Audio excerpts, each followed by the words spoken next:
এখানে আমি 5টা ডিম নিয়েছি, ফাটিয়ে নিয়ে তার মধ্যে গোলমরিচ নুন দিয়ে এটাকে ভালো করে প্রথমে ফেটিয়ে নেব। ডিমের একটা সুস্বাদু রেসিপি তৈরি করছি। একটা বাটির মধ্যে অল্প তেল ব্রাশ করে ডিমটা ঢেলে কড়াতে জল দিয়ে এটা বসিয়ে দিয়েছি। কিছুক্ষণ পরে দেখুন ডিমটা একদম বসে গিয়েছে। এবার ডিমটাকে এই বাটিটার থেকে এভাবে ছাড়িয়ে নিতে হবে। এখন ডিমটা নামিয়ে নিয়েছি, নিয়ে এটাকে পিস পিস করে কেটে নিলাম। অত্যন্ত সুস্বাদু কিন্তু এইভাবেও খেতে লাগে।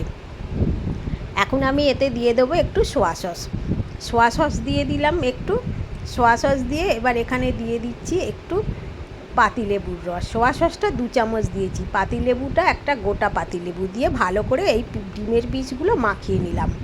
সাদা তেলের মধ্যে কাঁচা লঙ্কা আর পেঁয়াজ বড় করে দিয়েছি কেটে, দিয়ে এটা একটু ভেজে নিয়ে সেই মশলা মাখানো ডিমটা দিয়ে দেবো। এখন রেড চিলি সস দিয়ে দিলাম, পরিমাণ মতো একটু নুন দিয়েছি আর টমেটো সস দিয়ে ভালো করে এটা নেড়ে নিলে একদম রেডি হয়ে যাবে ডিমের এই সুস্বাদু রেসিপিটি। অত্যন্ত সুস্বাদু খেতে হয় আর খুবই চটপটা, সকলে খুব পছন্দ করে ভালোবেসে এটা খাবে।